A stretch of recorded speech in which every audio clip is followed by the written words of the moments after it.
அனைத்துலக உயிரோடை தமிழ் ILC தமிழ் உயிரோடை தமிழில் அன்பர்களே அரசியல் களம். இன்றைய அரசியல் கள நிகழ்ச்சியில் பிரித்தானியாவிலிருந்து போரியல் ஆய்வாளர் அருஸ் அவர்கள் இணைகின்றார். வணக்கம் அரசு அவர்களே. வணக்கம் தனகாணி. அனைத்துலக உயிரோடை தமிழ் உறவுகளுக்கு அன்பு வணக்கம். உங்களுக்கும் வணக்கத்தை தெரிவித்துக் கொண்டு இன்றைய அரசியல் கள நிகழ்ச்சியில் நாங்கள் முதலில் இலங்கை தீவில் அவர்களுடைய பொருளாதார நெருக்கடி தொடர்பான விடயங்களை பார்ப்போம். IMF உங்களுக்கு தெரியும், கடந்த சில ஆண்டுகளாக IMF இலங்கை தீவுக்கு அங்கே வந்திருந்த பொழுது நிறைய கட்டுப்பாடுகளை கொண்டு வந்திருந்தார்கள். ராணுவத்தினுடைய நிலைமைகள் தொடர்பாகவும் வேறு கட்டுப்பாடுகளை கொண்டு வந்திருக்கின்றார்கள். IMF பிரதிநிதி அங்கே இலங்கைக்கு வந்திருப்பதாக கூறப்படுகிறது. IMF என்ன நிலையில் இப்பொழுது இருக்கிறார்கள் இலங்கைக்கு உதவி வழங்குவது தொடர்பாக? IMF துணை முகாமையாளர் கலாநிதி கீதா கோபிநாத் இலங்கைக்கு பயணத்தை மேற்கொண்டிருக்கின்றார். இலங்கையில் இடம்பெறுகின்ற கடன் மறுசீரமைப்பு, இலங்கையின் பொருளாதார நிலைமைகளை ஆய்வு செய்வதற்காக வந்திருப்பதாக கூறப்படுகின்றது. ஆனால் கொழும்பு தகவல்களின் அடிப்படையில் அவர் கூடுதலாக இலங்கை அரசு அந்த மின்சார கட்டணமாக இருக்கலாம், கடன் மறுசீரமைப்பாக இருக்கலாம், அதன் ஊடாக இலங்கை அரசு எவ்வளவு பணத்தை மீதப்படி மிச்சப்படுத்துகிறது என்பது, அது மட்டுமல்லாது இந்த அரச திணைக்களங்களில் பணியாற்றுபவர்களின் எண்ணிக்கைகளை குறைக்க வேண்டும் என்று சொல்லி பல விடயங்கள் இருக்கின்றன. இந்த பல விடயங்கள் தொடர்பான ஒரு இறுக்கமான ஒரு ஆய்வு நடவடிக்கையாகத்தான் இதனை பார்க்கக்கூடியதாக இருக்கும் என்று கூறப்படுகிறது. அப்ப IMF உங்களுக்கு தெரியும், ஏப்ரல் மாதம் கொடுக்க வேண்டிய பணமும் இன்னும் கொடுக்கப்படவில்லை. இலங்கை அதற்கு முன்னர், அதாவது கிட்டத்தட்ட IMF ஒரு டார்கெட் கொடுத்திருந்தது. எவ்வளவு பணத்தை, உதாரணமாக மின்சார சபை கூட அது நட்டத்தில் இயங்கியதாகத்தான் கூறப்பட்டது. அந்த நட்டத்தில் இயங்கியதை எவ்வளவு பணத்தை மீதப்படுத்த வேண்டும் என்று அவர்கள் ஒரு டார்கெட் லைன் கொடுத்திருந்தார்கள். அதை இலங்கை அரசு எட்டவில்லை என்றால் தற்போதைய நிலையில் இலங்கைக்கான உதவிகள் தொடர்பில் IMF மறுபரிசீலனை செய்ய வேண்டிய நிலை ஏற்படலாம் என்றும் கூறப்படுகிறது. அதே சமயம் சீனாவின் ப்ராஜெக்டுகள் தொடர்பாகவும் இந்த கீதா கோபிநாத்தின் பயணத்தின் போது முக்கிய கவனம் செலுத்தப்படும் என்று சொல்லியும், உதாரணமாக போர்ட் சிட்டியாக இருக்கலாம், அம்பாந்தோட்டை துறைமுகமாக இருக்கலாம், அல்லது சீனா முன்னெடுத்து வரும் பல நிர்வாக திட்டங்களாக இருக்கலாம், இது தொடர்பிலும் அவர்கள் கூடுதலாக கவனம் செலுத்தக்கூடியதாக இருக்கும் என்றும் கூறப்படுகிறது. என்னென்று சொன்னால், தற்போதைய நிலையில் முன்னைய போல சீனாவும் இந்தியா இலங்கைக்கு உதவி செய்யலாம், அமெரிக்காவும் இலங்கைக்கு உதவி செய்யலாம் என்ற ஒரு நிலையில் இல்லை. ஏனென்று சொன்னால், அண்மையில் US8 நிறுவனத்தின் நிதிகளை நிறுத்திய போது கூட அமெரிக்க அதிபர் ஒன்றுதான் கூறியது என்னென்று சொன்னால், இந்த நாடுகளுக்கு US8 வழங்கியதால் அந்த நாடுகள் அமெரிக்காவுக்கு என்ன ரிட்டர்னை, என்னத்தை அமெரிக்காவுக்கு அவர்கள் தந்தார்கள், அல்லது அமெரிக்காவின் நலன்களை பாதுகாப்பதற்கு இந்த நாடுகள், எங்கள் நிதியை வாங்கிய நாடுகள் என்ன காரியங்களை ஆற்றியிருக்கின்றன என்பது தொடர்பாக தனக்கு தெளிவு தேவை என்ற மாதிரி கூறியிருந்தார். அப்ப தற்போதைய நிலையில் திடீரென்று அவருடைய பயணத்தை பொறுத்தவரையில் இலங்கையின் ஏற்கனவே உங்களுக்கு தெரியும், பொருளாதார நிலைமைகள் இலங்கைக்கு தற்போது சாதகமாக இல்லை.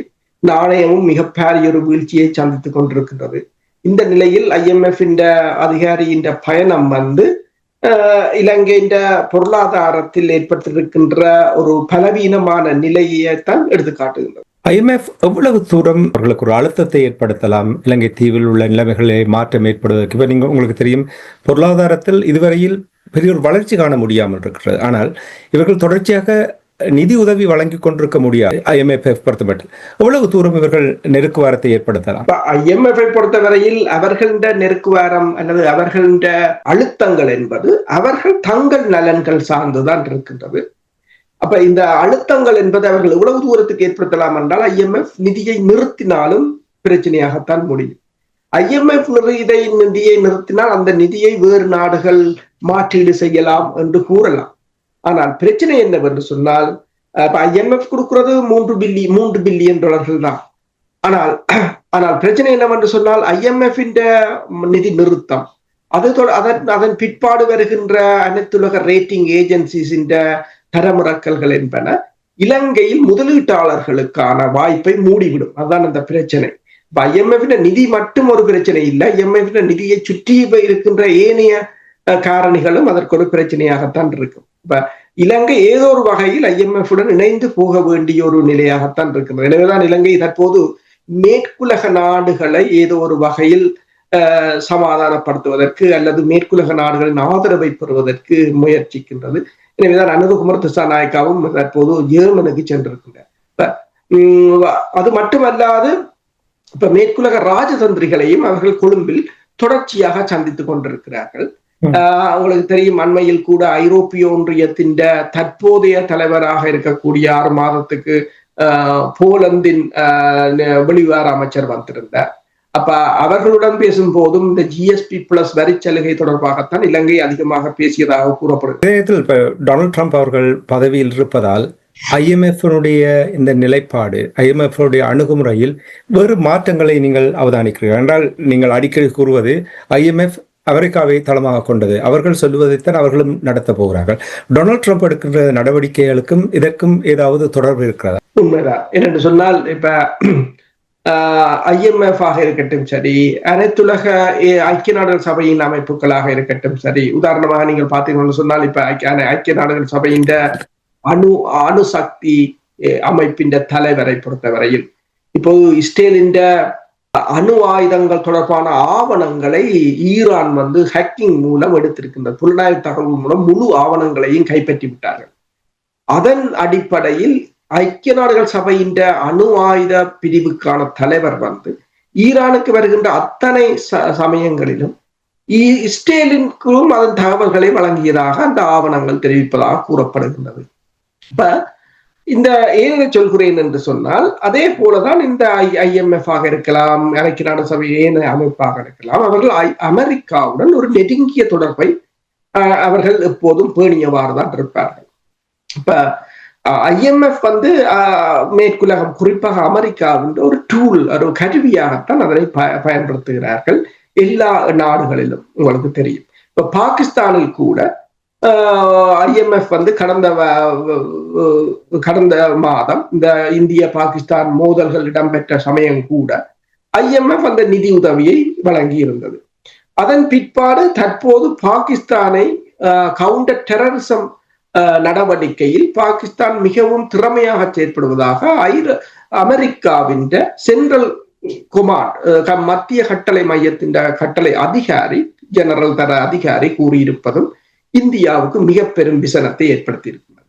அது மட்டுமல்லாது பாகிஸ்தான் அதிகாரியை ஐக்கிய நாடுகள் சபையின் பயங்கரவாதத்துக்கு எதிரான நடவடிக்கை பிரிவின் துணைத் தலைவராகவும் நியமித்திருக்கிறார்கள் என்பது இந்தியாவின் பாதுகாப்பு அமைச்சர் ராஜ்நாத் சிங் அதனை கடுமையாக சாடி இருக்கிறார். இப்ப என்னென்று சொன்னால், நீங்க பாருங்கள், அந்த IMF பொறுத்தவரையில் பாகிஸ்தானாக இருக்கலாம் அல்லது வெவ்வேறு நாடுகளாக இருக்கலாம், எல்லா நாடுகளுக்கும் அந்த IMF நிதி கொடுப்பதும் அல்லது அதனை நிதி நெருக்கடியிலிருந்து காப்பாற்றுவதும் என்பது இந்த மேற்குலக நாடுகளின் ஒரு நிகழ்ச்சி நிரலின் அடிப்படை அங்கமாகத்தான் பார்க்கலாம். ஆனால் இலங்கை மக்களை பொறுத்த மட்டும் பொருளாதார பொருட்களுடைய விலைகள் எந்த ஒரு மாற்றமும் இல்லை, விலைகள் அதிகரித்துக் கொண்டுதான் இருக்கின்றது. உங்களுக்கு தெரியும், விலைகள் அதிகரித்தால் மக்களால் வாங்குவதற்கு அவர்களிடம் நிதி இல்லாத ஒரு நிலைமை இருக்கின்றது. அப்பொழுதுதான் அவர்கள் தங்களுடைய வண்டியில் அடிக்கும் பொழுது நிச்சயமாக வீதிக்கு வருவார்கள். அந்த நிலைமையில் என்ன மாற்றத்தை நீங்கள் அவதானிக்கிறீர்கள்? உண்மைதான். என்னன்னு சொன்னால், இலங்கையின் ரூபாய் கூட இப்போது 405 ரூபாய்க்கு, ஒரு பவுன் 450 ரூபாய்க்கு, 405 ரூபாயாக மாறி இருக்கின்றது. தொடர்ச்சியாக வீழ்ச்சியடை கண்டுகொண்டுதான் வருகின்றது.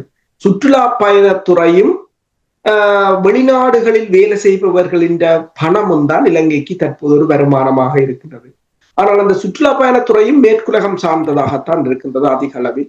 அதையும் நிறுத்தப்படுமாக இருந்தால் இலங்கைக்கு வேறு மார்க்கம் இருக்க போவதில்லை. ஏற்றுமதி துறையை பொறுத்தவரையில் மிக கடுமையான வீழ்ச்சியை கண்டிருக்கின்றது. உதாரணமாக இறக்குமதி தான் அதிகரிக்கின்றது.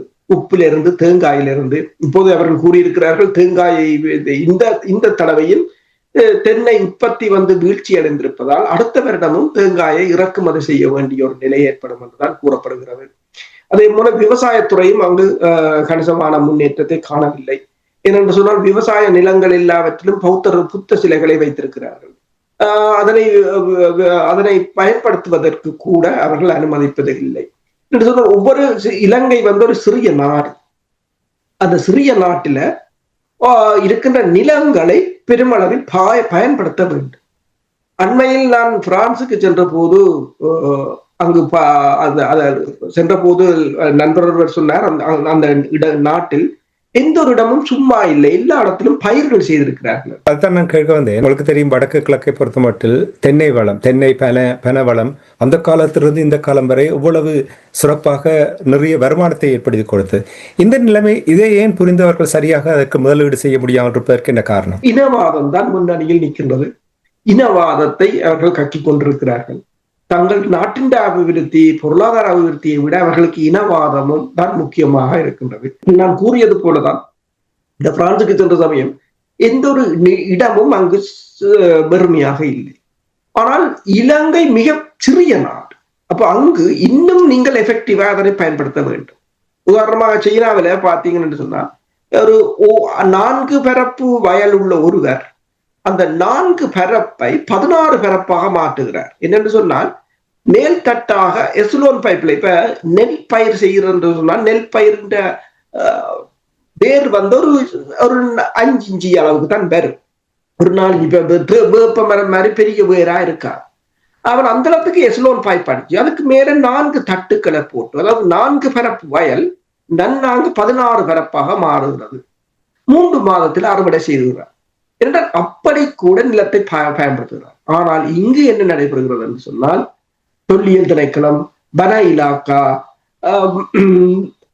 பௌத்த சங்கம் என்று சொல்லி வளமான நிலங்களை எல்லாம் கையகப்படுத்தி அதில் மக்களுக்கும் அதை வழங்காது, அதில் விவசாயத்துக்கும் அதை கொடுக்காது, அதை பூட்டி வைத்து இருக்கின்றனர்.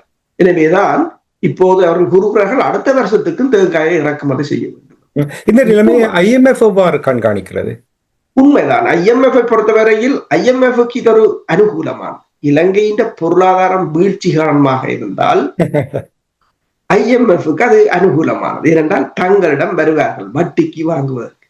IMF-க்கு கொடுக்க வேண்டிய பணம் ஏராளம். மற்றது IMF ஏமாற்றவும் முடியாது, இவர்கள் வாங்கி போட்டு ஏமாற்றவும் முடியாது.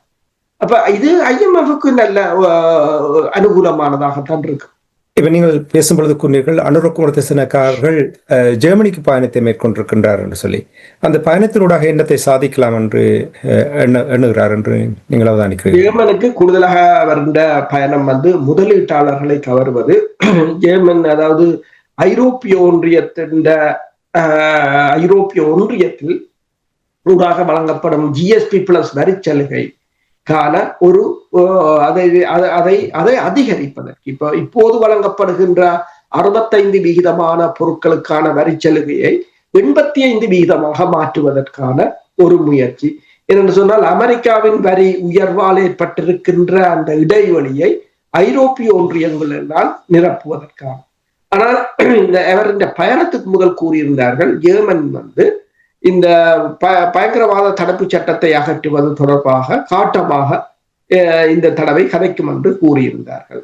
ஆனால் அவ்வாறு கூறியிருந்தார்கள், ஆனால் அவ்வாறு கதைப்பார்களோ தெரியவில்லை. இருந்த போதும் தற்போது உங்களுக்கு தெரியும் இந்த IMF நிலைமை, IMF தொடர்ச்சியாக அழுத்தங்களை கொடுத்து வருவது, மேற்குலக நாடுகளுடன் ஏதோ ஒரு வகையில் இலங்கை அரசு ஒத்துழைக்க வேண்டிய ஒரு கட்டம் இருக்கின்றது. அதன் அடிப்படையாகத்தான் இந்த பயணத்தை நாங்கள் பார்க்கலாம். அனுர குமாரதிலகவுடைய இந்த பயணம் தொடர்பாக நீங்கள் கூறும் பொழுது சமீபத்தில் கூட வடமாகாண ஆளுநர் கூட கூறியிருந்தார், வடமாகாணத்தில் முதலீடு செய்வதற்கு முன்வருவதற்கும் அதற்கான தாங்கள் ஒரு திட்டத்தை தீட்டுவதாக கூறப்படுகின்றது. இது தொடர்பாக ஏதாவது அறியக்கூடியதாக இருந்ததா? வடமாகாணத்தின் ஆளுநர் அவ்வாறு கூறலாமே தவிர, ஆனால் வடமாகாணத்துக்கு அந்த அளவுக்கான அதிகாரங்கள் இல்லை. மாகாண சபையின் அதிகாரங்கள் கிராம சபைகளாக இருக்கலாம், மாவட்ட சபைகளாக இருக்கலாம், இந்த மாகாண சபைகள அதிகாரங்கள் அல்லது நகர சபைகளாக இருக்கலாம், அது இலங்கையில் பகிரப்படவில்லை. எதென்றாலும் மத்திய அரசின் ஊடாகத்தான் வர வேண்டும். மத்திய அரசு ஊழல் மிக்கதாகத்தான் இருக்கின்றது. இப்ப முன்னர் நாங்கள் கூறியிருந்தோம், முன்னர் கூறினார்கள் இலங்கையில் ஊழல் தலைவிரித்தாடுகிறது என்று சொல்லி. ஆனால் தற்போது கூட ஒரு கடவுச்சீட்டு எடுப்பது கூட 1 லட்சம் ரூபாயை கட்டியவர்களும் இருக்கிறார்கள் தற்போதைய அரசு. இன்னும் இந்த ஊழல் அதிகரித்திருக்கிறதே தவிர குறைந்த பாட்டுக்கு இல்லை. என்று சொன்னால் அதிகாரிகளை இவர்களால் கட்டுப்படுத்த முடியாத ஒரு நிலைமையாகத்தான் இருக்கின்றது. அதே சமயம் இந்த அரசுக்கு எதிராக எதிர்கட்சிகளும் கடுமையாக பணியாற்றி கொண்டிருப்பதாகத்தான் தெரிகின்றது. என்ன பிரச்சனை என்று சொன்னால், இந்த தற்போதைய நிலையில் வடமாகாண ஆளுநர் கூறினாலும் அதனை இந்த அரசு அனுமதிக்குமா, அதற்குரிய சூழ்நிலை இருக்கான்றதுதான் மிக முக்கியம். முதலீட்டாளர்கள் அங்கு சென்று முதலீடு செய்வதற்குரிய அரசியல் உறுதித்தன்மையும் இல்லை. அங்கு ஒரு பாதுகாப்பு மற்ற நிலைமையாகத்தான் இருக்கு. தொடர்ச்சியாக அதிகாரிகள் காணிகளை கையகப்படுத்துவது, சட்டவிரோதமாக மக்களின் காணிகளை கையகப்படுத்துவது, கட்டிடங்களை கட்டுவது, பௌத்த ஆலயங்களை அமைப்பது. நாங்கள் போன முறை கூட கதைச்சிருந்தோம், குச்சவெளியில் கிட்டத்தட்ட 2500 ஏக்கர் நிலத்தை 32 பௌத்த விகாரைகளை அமைத்து கையகப்படுத்தி வைத்திருக்கிறார்கள். அப்ப இந்த நிலையில் வடமாகாண ஆளுநர் எவ்வாறு முதலீடுகளை கொண்டு வரப் போகிறார் என்பதுதான் முக்கிய பிரச்சனை. அந்த பிரச்சனை அங்கே இருக்கின்ற நேரத்தில் இன்னும் ஒரு பிரச்சனை, கிட்டத்தட்ட 35 ஆண்டுகளாக நாங்கள் அறிந்த விடயம் செம்மணி கிருஷாந்தி கொலை வழக்கு. அப்பொழுது நாங்கள் நிறைய தடவைகள் கேட்டிருக்கின்றோம், பாடசாலை மாணவியை எவ்வாறு இவர்கள் கொன்று புதைத்தார்கள் என்ற விடயம். அந்த செம்மணியில் இப்பொழுது தொடர்ச்சியாக 19 மனித உடலங்கள் அங்கே கண்டுபிடிக்கப்பட்டிருப்பதாக அகழ்வு பணிகள் நடைபெற்றது. 2வது கட்ட அகழ்வு பணியின் பொழுது இந்த விடயங்கள் வெளிவந்திருக்கிறது. இது தொடர்பாக என்ன நிலைமை என்று நீங்கள் அவதானிக்கிறீர்கள்? உண்மைதான். என்று சொன்னால் இது சந்திரிகாவின் காலத்தில் இடம்பெற்றது. அங்கு கிட்டத்தட்ட 600 பேருக்கு மேல் அப்போது படுகொலை செய்யப்பட்டு புதைக்கப்பட்டதாக கூறப்பட்டது. ஆனாலும் அதனை வெளிக்கொண்டு வருவதற்கு அன்றைய நிலையில் முழுக்க இராணுவத்தின் கட்டுப்பாட்டில் இருந்ததால் அதனை முடியவில்லை ஒருவராலும். அதன் பின்னர் கிருஷாந்தியின் கொலை வழக்கில் அது அதில் அப்போது செம்மணி தொடர்பான விவகாரம் எழுந்திருந்தது. ஆனால் இப்போது நீங்கள் பார்த்தீர்கள் என்று சொன்னால் அங்கு மனித புதைகுழிகள் பெருமளவில் இருப்பது உறுதிப்படுத்தப்பட்டிருக்கு. இலங்கை அரசு ஒன்றை கூறுகிறது, தற்போதைய அரசு, இங்கு இனப்படுகொலை இடம்பெறவில்லை, இனப்படுகொலை என்று யாரும் பேச முடியாது. ஆனால் மன்னாரில் புதைகுழிகள் இருக்கின்றன, முல்லைத்தீவில் புதைகுழிகள் இருக்கின்றன, செம்மணியில் புதைகுழிகள் இருக்கின்றன, முள்ளிவாய்க்காலில் புதைகுழிகள் இருக்கின்றன. பெருமளவான மக்கள் காணவில்லை என்ற காணாமல் போனோரின் உறவினர்கள் 3000 நாட்களுக்கும் கடந்து போராட்டங்களை நடத்தி வருகின்றார்கள் என்று சொல்லி பார்க்கும் போது ஒரு முற்றுமுழுதான இன அழிப்பு அங்கு இடம்பெற்றிருக்கிறது என்பதற்கு இவையெல்லாம் சாட்சியங்களாகத்தான் இருக்கின்றது. இப்ப மனித உரிமைகள் ஆணைக்குழுவின் ஆணையாளர் அங்கு செல்ல இருப்பதால் இதை இந்த தமிழ் அமைப்புகளாக இருக்கலாம், அல்லது சிவில் அமைப்புகளாக இருக்கலாம், தமிழ் அரசியல் கட்சிகளாக இருக்கலாம், அல்லது புலம்பெயர் அமைப்புகளாக இருக்கலாம், இவர்கள் இந்த விவகாரத்தை காத்திரமாக இந்த மனித உரிமைகள் ஆணைக்குழுவின் முன் கொண்டு செல்லப்பட வேண்டும். என்னென்று சொன்னால் இதனால் எவ்வளவு தூரம் நன்மை வரும் தீமை வரும் என்பதற்கு அப்பால் இதனை ஒரு ஆவணப்படுத்த வேண்டிய ஒரு நிலை, அல்லது உலகத்தின் கவனத்துக்கு கொண்டு வர வேண்டிய நிலை இருக்கின்றது. என்னென்று சொன்னால் ICC பொறுத்தவரையில் உங்களுக்கு தெரியும், பிரதமர் மீதான பயண தடை, அதாவது பிடிபிராந்தை ICC பிறப்பித்த பிற்பாடு பிரித்தானியாவின் முன்னாள் பிரதமர் டேவிட் கெமரன் அவர்களுக்கு எடுத்து, அதாவது பிரித்தானியா ICC-யில் இருந்து வெளியேறும் என்று கூட மிரட்டியதாக கூறப்படுது. அப்ப இதில் கூடுதலாக அரசியல் அல்லது பூகோள அரசியல் காத்திரமான பங்கை செலுத்தும். நாங்கள் அதனை செய்யலாமா என்பது அதில் தான் தங்கி இருக்கிறது. இருந்தாலும் இப்ப இஸ்ரேலும் இலங்கையும் ஒன்றல்ல. ஆனால் இஸ்ரேல் விவகாரத்தில் சில சமயங்களில் அது பலனளிக்காத விட்டாலும் இலங்கை விவகாரத்தில் பலனளிக்கலாம் என்பதால் அதனை நாங்கள் முயற்சிக்கத்தான் வேண்டும். ஐநா மனித உரிமைகள் உயர்ஸ்தானியர் ஒருவர் அங்கே இலங்கைக்கு பயணம் மேற்கொள்ள போகின்றார் என்று கடந்த வாரம் நாங்கள் இலக்கின் சிந்தனையில் உரையாடும் பொழுது நீங்கள் கூறியிருந்தீர்கள். இந்த பயணத்தினூடாக செம்மணி புதைகுழி பார்வையிடுவதற்கான வாய்ப்புகள் ஏற்படுத்தப்படும் என்று நீங்கள் நம்புகிறீர்களா? இன்று வரையிலும் அது தொடர்பாக தகவல்கள் இல்லை. ஆனால் இப்ப நீங்கள் கூறியது ஒரு நல்ல விடயம். இந்த விடயத்தை இதை இலங்கை அரசு எந்த பாடுபட்டாலும் அதை தடுப்பதற்கு அல்லது நிறுத்துவதற்கு தான் முயற்சிக்கும். ஆனால் இதனை தமிழ் அமைப்புகளும் தமிழ் அரசியல் கட்சிகளும் அல்லது புலம்பெயர் தமிழ் சமூகத்தை சேர்ந்தவர்களும் இதற்கான நடவடிக்கையை எடுக்கலாம், அல்லது வெவ்வேறு நாடுகளின் ஊடாக ஒரு அழுத்தத்தை பிரயோகித்தாவது அவரை அது தொடர்பான ஒரு என்னென்னு சொல்வது, அதனை பார்வையிடுவதால்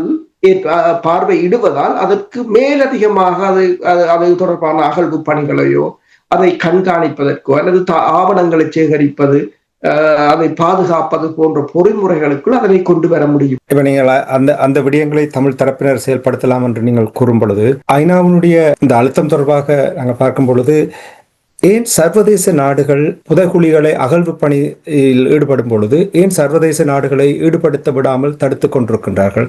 அப்படின்னு சொன்னால் இது அடுத்த கட்டத்துக்கு இந்த அகழ்வு பணியினூடாக என்ன நடந்தது என்று அறிந்து கொள்ள முடியாமல் போய்விடும் ஒரு நிலைமையை ஏற்படுத்தக்கூடிய விதத்தில் தான் இவர்கள் செயல்படுகிறார்களா? என்ன காரணம் இதற்கு?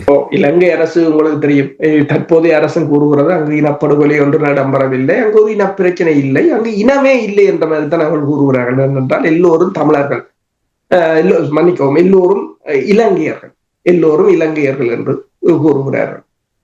என்னும் போது இதை அனைத்துலக சமூகத்தின் கவனப்புள்ளியில் கொண்டு வருவதற்கு அவர்கள் விரும்ப மாட்டார்கள். எனவேதான் தொடர்ச்சியாக தடைகளை போடுகிறார்கள்.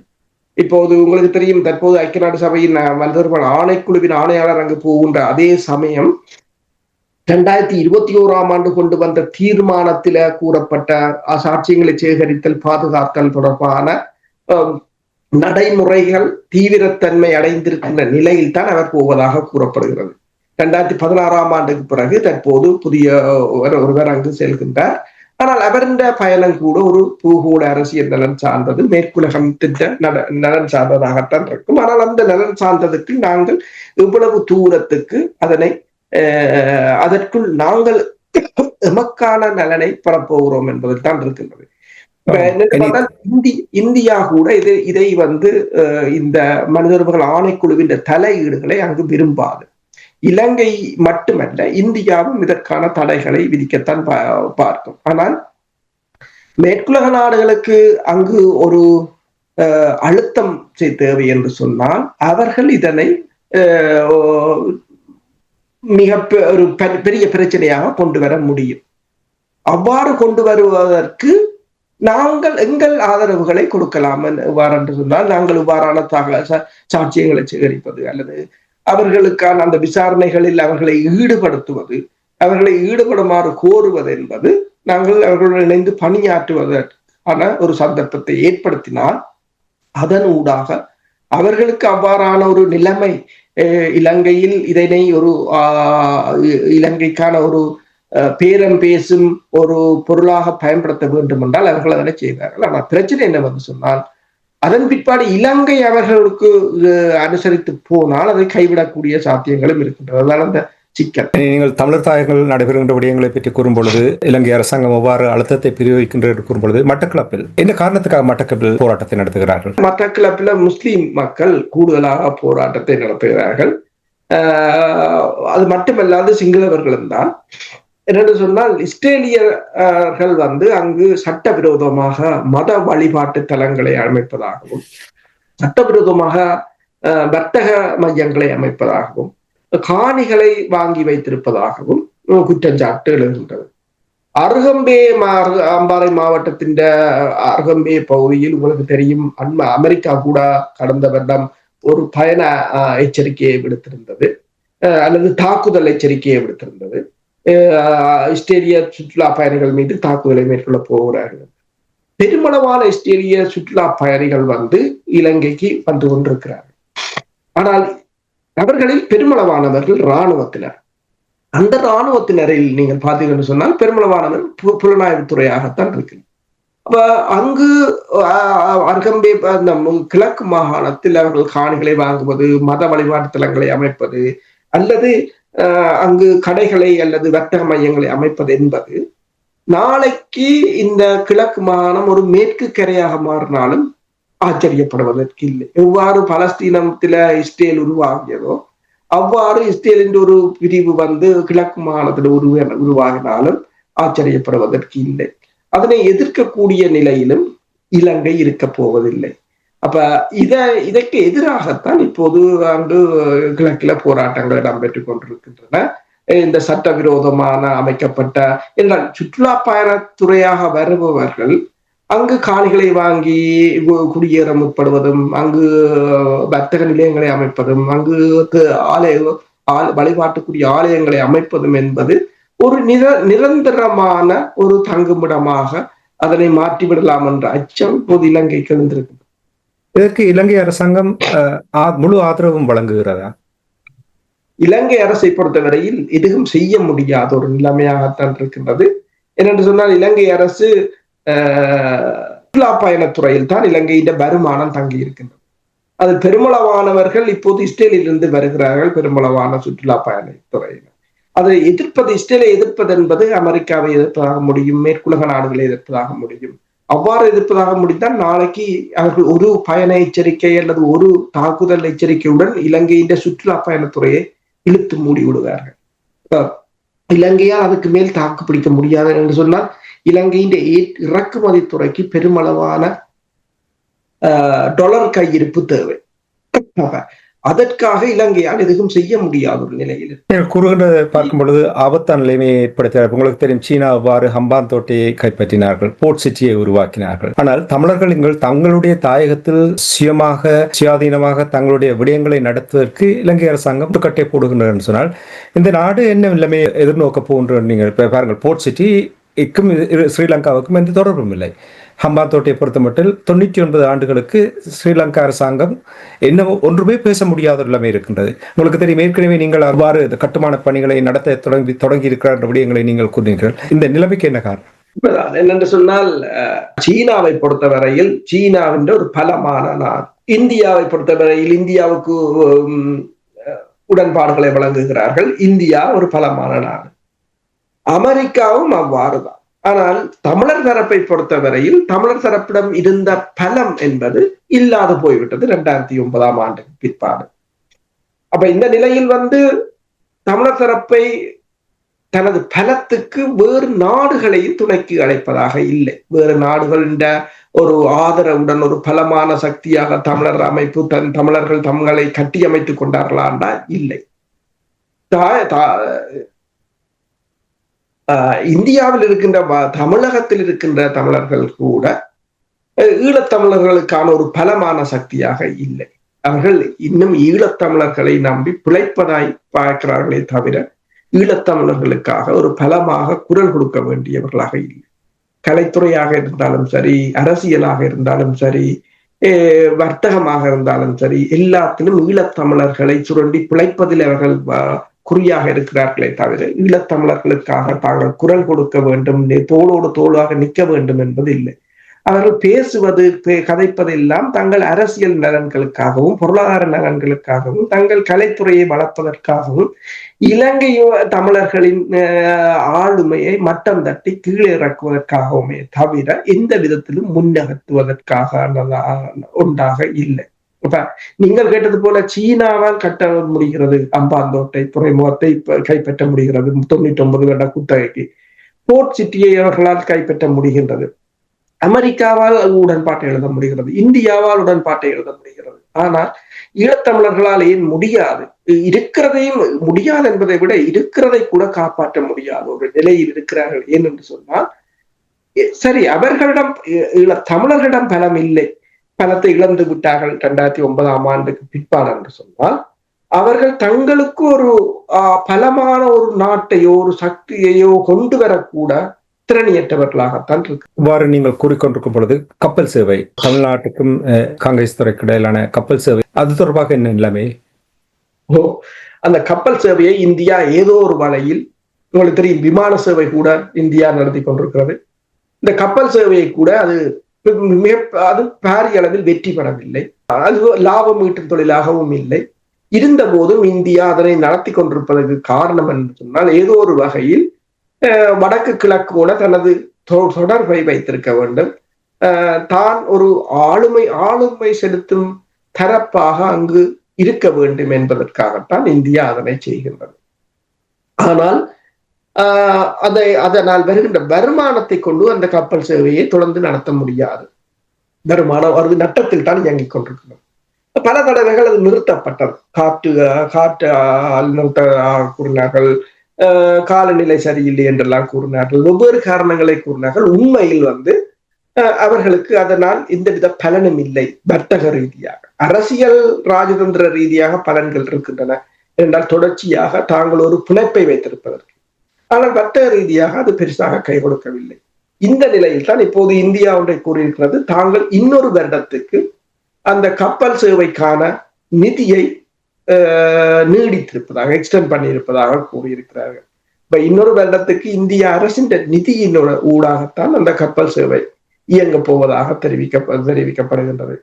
ஏதோ ஒரு வகையில் வடக்கை தன்னுடன் ஒரு தொடர்பில் வைத்திருக்க வேண்டிய கட்டாயம் இந்தியாவுக்கு இருக்கிறது. அது தனது காசை செலவழித்தாவது அதனை வைத்திருக்க வேண்டிய ஒரு நிலையில் இந்தியா இருக்கின்றது.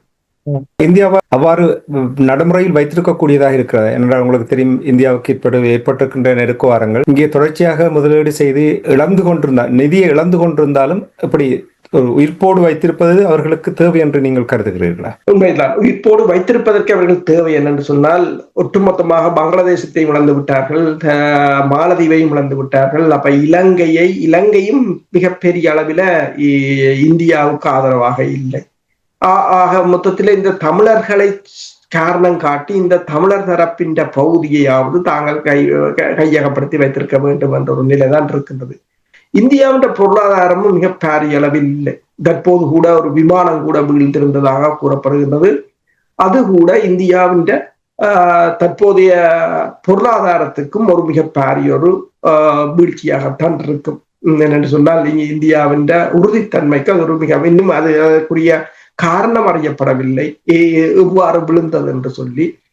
அமெரிக்காவின் டிரான்ஸ்போர்ட் செக்ரட்டரியை பொறுத்தவரையில் அவர் கூறுகிறார், விமானத்தில் எந்த விதமான பாதுகாப்பு குறைபாடுகளும் இல்லை என்று, சேஃப்டி இஷ்யூ எதுவும் இல்லை என்றுதான் கூறுகிறார். அப்ப அது மட்டுமல்லாது இந்தியா பாகிஸ்தான் போராக இருக்கலாம், அதன் பிற்பாடு அமெரிக்காவின் வரி விதிப்பாக இருக்கலாம். இவ்வாறு இந்தியா மிகப்பெரிய அளவு நிதி நெருக்கடியில் தான் இருக்கின்றது. அவ்வாறு நிதி நெருக்கடியில் இருந்தாலும் இந்த தனது வளங்களுக்கு மீறினாலும் இதனை சில நடவடிக்கைகளை தனது சொந்த நிதியை பயன்படுத்தியாவது தக்க வைக்க வேண்டிய ஒரு நிலையில் இந்தியா இருக்கின்றது. அப்பொழுது நாங்கள் கூறுவோம் அடிக்கடி, ஏனைய நாடுகளோடு நாங்கள் அவர்களுடைய விடயங்களை பற்றி கூறும் பொழுது தமிழர் தரப்பில் தான் குறைபாடு இருக்கின்றன. நிலைமைகளை மாற்றுவதற்கு இரண்டு பகுதியும் இணைந்து செயல்பட வேண்டும். ஆனால் தமிழர் தரப்பில் எந்த ஒரு ஈடுபாடும் இல்லாத நிலைமை இருக்கின்றது. தமிழர் தரப்பை பற்றி கூறும் பொழுது உள்ளூராட்சி சபை தேர்தல் தொடர்பாக சமீபத்தில் நாங்கள் நிறைய தடவைகள் உரையாறியிருக்கின்றோம். அரசியல் கலை நிகழ்ச்சியை கொண்டு வருவதற்கு முன்னதாக அந்த உள்ளூராட்சி சபை தொடர்பாக பார்ப்போம். என்ன விதமான நிலை உங்களுக்கு தெரியும், சைக்கிள் சங்கு அவர்களுக்கு இடையில் ஒரு கூட்டணி வந்தது, ஆரோக்கியமான விடயமாக பார்க்கப்பட்டது. ஆனால் தமிழரசு கட்சியுடைய குளறுபடியினால் அங்கே தொடர்ச்சியாக சிக்கலான நிலைமை இருப்பதை அவதானிக்கக்கூடிய என்ன நிலைமை இருக்கின்றது இந்த உள்ளூராட்சி சபையை அமைப்பது தொடர்பாக?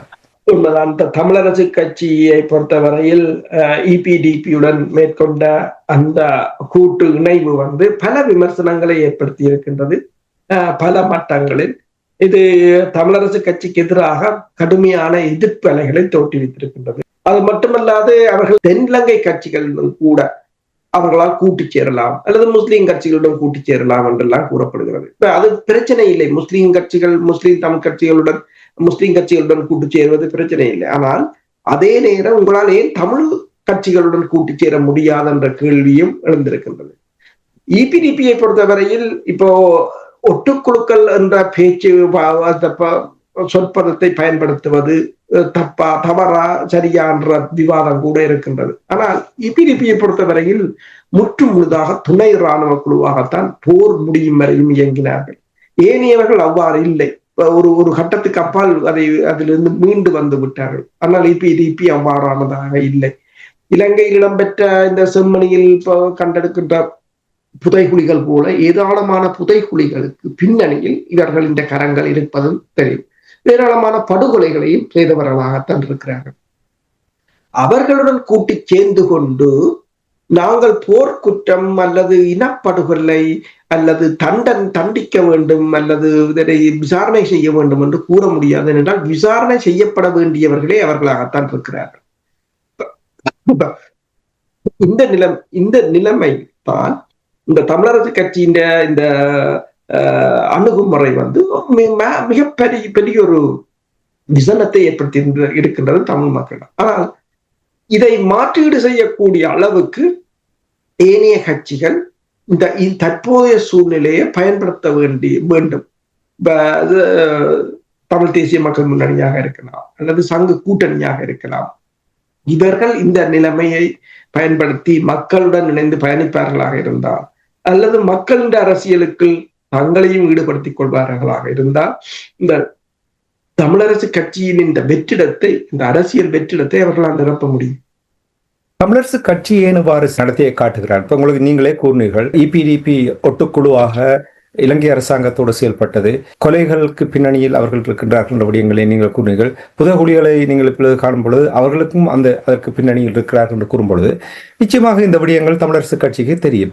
ஏன் தமிழரசு கட்சி இவ்வாறு அந்த மக்களுடைய நிலைமைகளை புரிந்து இப்படித்தான் ஏனைய கட்சிகளும் சில கட்சிகள் தேர்தலின் பொழுது செயல்பட்டார்கள், அதே போல்தான் தமிழரசு கட்சியும் ஒரு தாந்தோன்றித்தனமாக தாங்கள் என்னத்தை செய்தாலும் மக்கள் தங்களுக்கு ஆதரவு தருவார்கள் என்ற ஒரு நிலைப்பாட்டில் இருக்கிறது. சமீபத்தில் இந்த டக்ளஸ் தேவானந்தா மற்றும் சி.வி. கே. சிவஞானம் இருவருக்கும் இடையில் நடைபெற்ற சம்பவங்கள் தொடர்பாக சமூக வலைத்தளங்களில் நிறைய விமர்சனங்கள் முன்வைக்கப்பட்டது. அதன் பின்னர் சில உறுப்பினர்கள், தமிழரசு கட்சியினுடைய நாடாளுமன்ற உறுப்பினர், குறிப்பாக ஸ்ரீதரன் சிவஞானம் அவர்கள் அந்த சந்திப்பை தாங்கள் கடினமான தங்களுடைய எதிர்ப்பை வெளிப்படுத்தி இருக்கணும் என்று கூறுகிறார். தமிழரசு கட்சியினுடைய இந்த போக்குக்கு என்ன காரணம்? முழுதாக அவர்கள் இந்த அரசியல் நலன் சார்ந்ததும் தனிநபர் நலன் சார்ந்ததுமாகத்தான் இருக்கின்றது. இதில் எந்த விதமான தேசிய கொள்கைகளும் இல்லை. அதனை நம்பி பயணித்த தமிழ் மக்களை அவர்கள் ஏமாற்றியதாகத்தான். ஆனால் தமிழ் மக்கள் அவற்றை நம்பியதும் அவர்களிடம் மிகப்பெரிய ஒரு வரலாற்று தவறாகத்தான் இருக்கு. இபிடிபி கட்சி மட்டுமல்ல, அவர்கள் பல தடவைகள் சிங்கள கட்சிகளுக்கே முட்டுக் கொடுத்தவர்கள். எந்த சிங்கள கட்சிகளை இனப்படுகொலை செய்தவர்கள், இனப்படுகொலையில் பங்கெடுத்தவர்கள் என்று நாங்கள் கூறுகிறோமோ அந்த சிங்கள கட்சிகளுக்கும் அந்த சிங்கள கட்சிகளுடைய அரசு தலைவர் வேட்பாளர்களுக்கும் ஆதரவை கொடுத்தவர்கள். பொது வேட்பாளர் என்று பார்த்தால் அந்த காலகட்டத்தில் நீங்கள் ரணிலுக்கு ஆதரவு கொடுத்தாலும், சஜித்துக்கு ஆதரவு கொடுத்தாலும், நுராவுக்கு ஆதரவு கொடுத்தாலும், யாருக்கு ஆதரவு கொடுத்தாலும், மஹிந்தாவுக்கு கொடுத்தாலும், கோத்தாவுக்கு கொடுத்தாலும் எல்லோரும் இன அழிப்பில் பங்காளிகளாக இருந்தவர்கள். அப்ப அவர்களுக்கு ஆதரவை கொடுத்து கொண்டு இனப்படுகொலை நடைபெற்றது, அதற்கான தீர்வு வேணும் என்று கூறுவதில் எந்த விதமான அர்த்தமும் இல்லை. இது தமிழ் மக்களுக்கும் பொருந்தும். அப்ப இந்த குழப்பத்தை நீக்குவதற்காகத்தான் ஒரு பொது வேட்பாளர் என்பதை நிலைநிறுத்த வேண்டிய காலத்தின் தேவை ஏற்பட்டிருந்தது. ஆனால் அதில் கூட அவர்கள் எந்த விதமான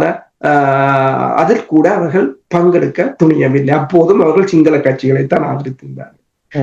ஏனென்று சொன்னால் தங்களின் அற்ப சொற்ப பதவி நலன்களுக்காகவும் தங்களின் ஆட்சியை தக்க வைப்பதற்கு அல்லது ஆட்சி அதிகாரத்தை கைப்பற்றுவதற்காகவும் அவர்கள் செயற்படுகிறார்களே தவிர முழுக்க அரசியல் நலன் சார்ந்த முழுக்க அரசியல் நலன் சார்ந்த நீங்கள் கூறும்பொழுது இதை தமிழ் மக்கள் தொடர்ச்சியாக ஏற்றுக்கொண்டு ஆதரவு வழங்குவார்கள் என்று நீங்கள் நம்புகிறீர்களா, அல்லது கடந்த காலங்களில் நடந்தது போல் இவர்களுக்கு ஒரு சரியான பாடத்தை கற்பித்துக் கொடுப்பார்கள் என்று நீங்கள் நம்புகிறீர்களா?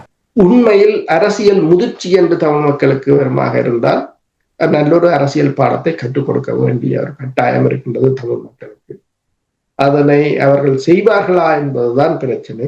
அதனை அவர்கள் ஏன் செய்ய தயங்குகிறார்கள் என்பதற்கும் விடை இருக்கிறது. என்று சொன்னால் எந்த ஒரு கட்சியும் அந்த மக்களின் நம்பிக்கையை பெறுற அளவுக்கு இன்னும் வளரவில்லை என்பதுதான் மிக ஒரு வேதனையான விடயம்.